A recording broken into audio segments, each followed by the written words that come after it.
Teologia pós-moderna, socialismo dentro da Bíblia, comunismo dentro da Bíblia. Essa ideia de sociólogos atribuir tais comportamentos sociais à Bíblia Sagrada, pobre e rico, o próprio Jesus disse que sempre existiria. E isso é uma utopia dos sociólogos dizer que o socialismo deu certo. Aonde? Se levarmos ao campo da Venezuela, não, isso não é o socialismo, é raiz, o socialismo real.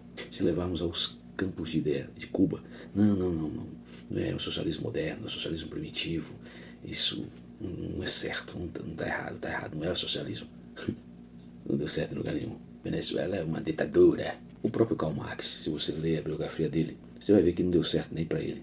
Um homem que viveu de favor sempre, na casa de pessoas que tinham dinheiro e que sua mulher o sustentava. É a mesma coisa aqui nos vídeos, tentando lhe ensinar sobre finanças, não tendo R$10 na minha conta.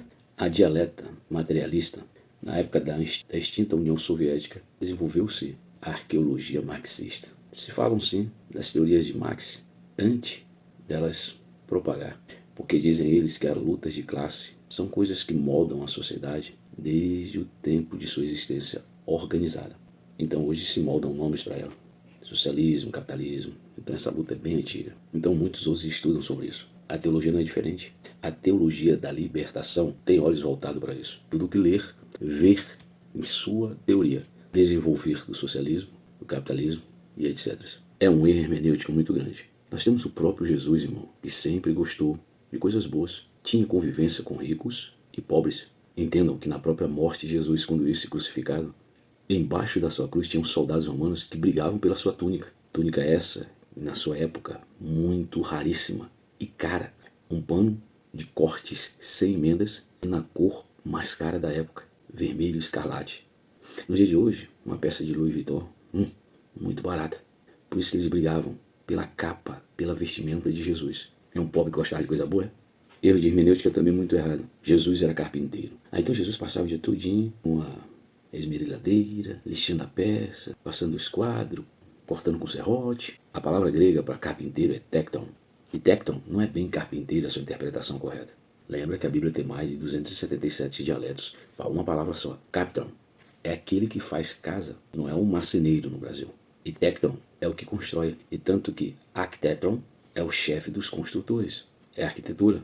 Então, Jesus de fato fazia casas. E isso, em sua época, dava um bom dinheiro. E Jesus permitiu que o seu corpo fosse sepultado em uma sepultura nova que ninguém havia usado ainda. E de um homem rico, da alta sociedade, que também participava do poder público da sua época, da política. E isso também está profetizado no Antigo Testamento. Estive com um ladrão na minha condenação, mas como um rico na minha morte. Se o imaginário de Jesus era conviver com os pobres, com os miseráveis da terra, só com essa posição social e econômica, ele não foi humilde, porque ele fez que, no fim, seu filho fosse sepultado num lugar de pessoas nobres, do alto escalão social, José de Arimateia. Então, meu irmão, vamos parar com esse lero-lero. No livro de Provérbios diz que vinham dois homens caminhando, o rico e o pobre.